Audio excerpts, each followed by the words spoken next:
when we have no one to sit next to at lunch, when we move to a new city, or when nobody has time for us at the weekend. But over the last few decades, this occasional feeling has become chronic for millions. True. In the UK, 60% of 18 to 34-year-olds say they often feel lonely. In the US, 46% of the entire population feel lonely regularly.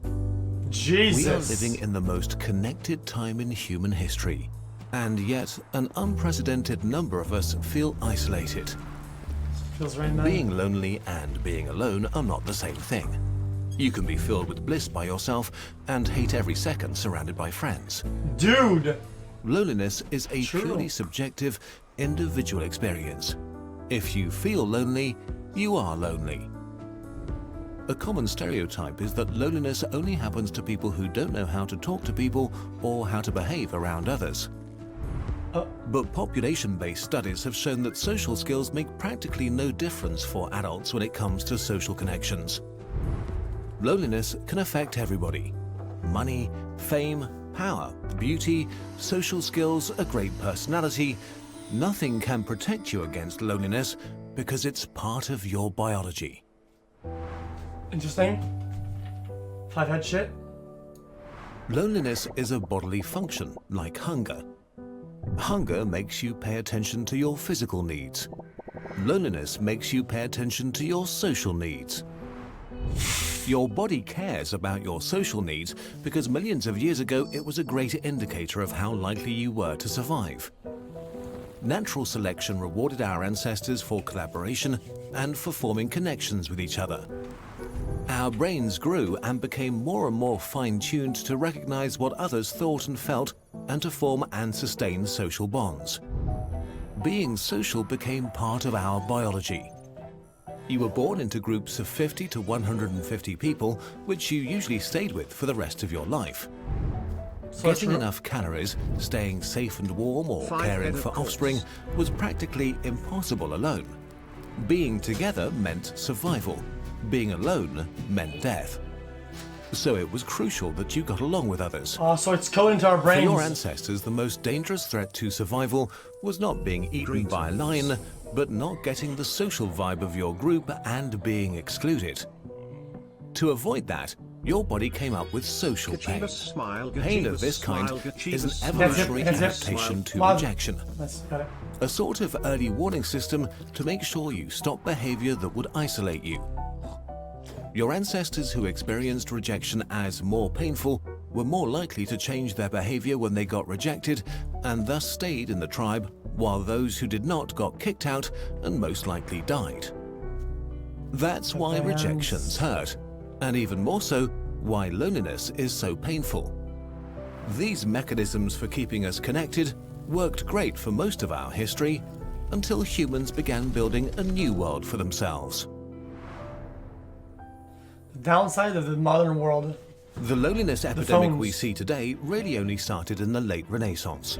Western culture began to focus on the individual. Intellectuals moved away from the collectivism of the Middle Ages, while the young Protestant theology stressed individual responsibility. This trend accelerated during the Industrial Revolution.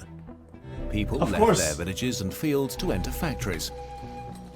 Communities that had existed for hundreds of years began to dissolve, while cities grew. As our world rapidly became modern, this trend sped up more and more. Today, we move vast distances for new jobs, love and education, and leave our social net behind. We meet fewer people in person, and we meet them less often than in the past. In the US, the mean number of close friends dropped from 3 in 1985 to 2 in 2011. That's a big number, actually. Most people stumble into chronic loneliness by accident. You reach adulthood and become busy with work, university, romance, kids, and Netflix. There's just not enough time. The most convenient and easy thing to sacrifice is time with friends. Until you wake up one day and realize that you feel isolated. That you yearn for close relationships.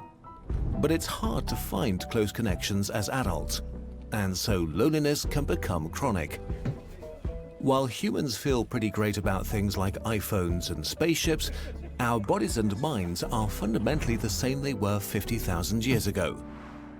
We are still biologically fine-tuned to being with each other. That's pretty scary when you think about it. Large-scale studies have shown that the stress that comes from chronic loneliness is among the most unhealthy things we can experience as humans. It makes you age quicker, it makes cancer deadlier, Alzheimer's advance faster, your immune system's weaker. Loneliness is twice as deadly as obesity and as deadly as smoking a pack of cigarettes a day. What the fuck? The most dangerous thing about it is that once it becomes chronic, it can become self-sustaining. Physical and social pain use common mechanisms in your brain. Both feel like a threat, and so social pain leads to immediate and defensive behavior when it's inflicted on you. When loneliness becomes chronic, your brain goes into self-preservation mode. It starts to see danger and hostility everywhere. But that's not all. Some studies found that when you're lonely, your brain is much more receptive and alert to social signals, while at the same time, it gets worse at interpreting them correctly. Oh, dude. You pay more attention to others, but you understand them less. Dude. The part of your brain that... That's really fucking true. Holy shit. I think this is the most private thing I've ever seen in this video yet. You interpret them wrong. Like you think, oh dude, they go looked at me, dude, she's into me, PogChamp, and then you get jebaited. Oh dude, they laughed at my joke, it means that I'm funny, they want to hang out with me. Jebaited, they hate you. Dude, it's crazy. Interpreting them correctly. You pay more attention to others, but you understand them less. The part of your brain that recognizes faces gets out of tune and becomes more likely to categorize neutral faces as hostile, which makes it distrustful of others. Loneliness makes you assume the worst about others' intentions towards you. I have that too. Because of this perceived hostile world, you can become more self-centered to protect yourself, which can make you appear more cold, unfriendly, and socially awkward than you really are. Damn. If loneliness has become a strong presence in your life, the first thing you can do is to try to recognize the vicious cycle you may be trapped in. It usually goes something like this. An initial feeling of isolation leads to feelings of tension and sadness, which makes you focus your attention selectively on negative interactions with others.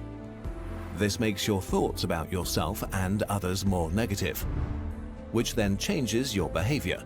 You begin to avoid social interaction, which leads to more feelings of isolation. This cycle becomes more severe and harder to escape each time.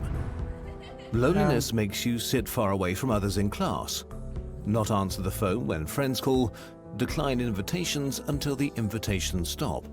Damn! Each and every one of us has a story about ourselves, and if your story becomes that people exclude you, Hold up, let me just reset this. every one of us has a story about ourselves, and if your story becomes that people exclude you, others pick up on that. And so the outside world can become the way you feel about it. This is often a slow creeping process. I gotta reset it. That was 2-5 head. This cycle becomes call. Loneliness makes you sit far away from others in class, not answer the phone when friends call, decline invitations until the invitations stop. Each and every one of us has a story about ourselves, and if your story becomes that people exclude you, others pick up on that. And so the outside world can become the way you feel about it. Damn. This is often a slow creeping process that takes years and can end in depression and a mental state that prevents connections even if you yearn for them. The first thing you can do to escape it is to accept that loneliness is a totally normal feeling and nothing to be ashamed of. Literally everybody feels lonely at some point in their life. It's a universal human experience. You can't eliminate or ignore a feeling until it goes away magically, but you can accept that you feel it and get rid of its cause.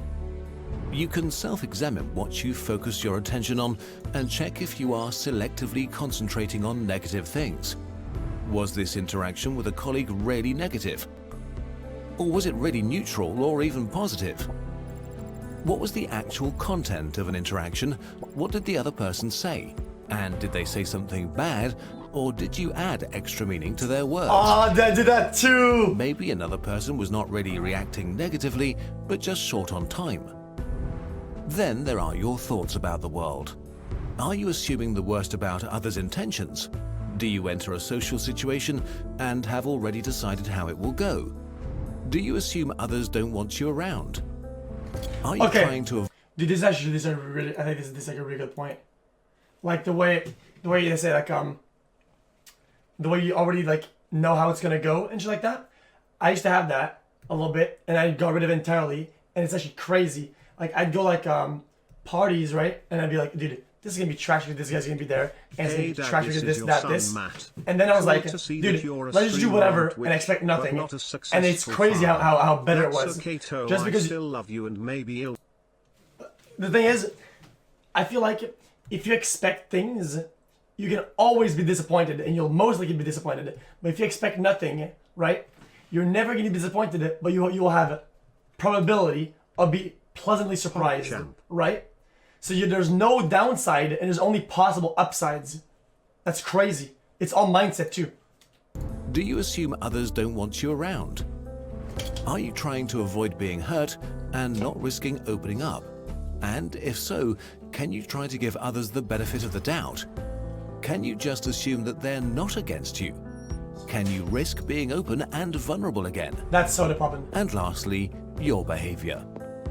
Are you avoiding opportunities to be around others? Are you looking for excuses to decline invitations?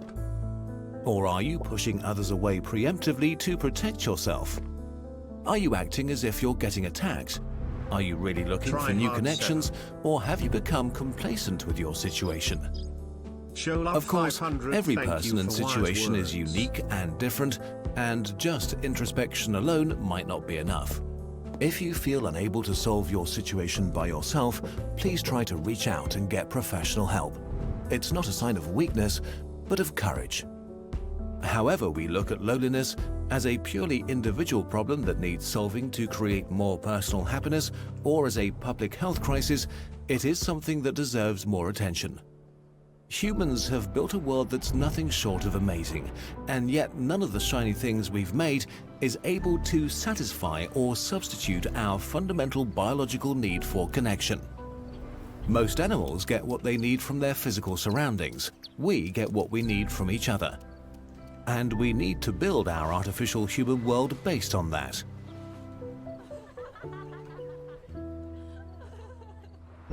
Let's try something together. Jesus. Let's reach out to someone today.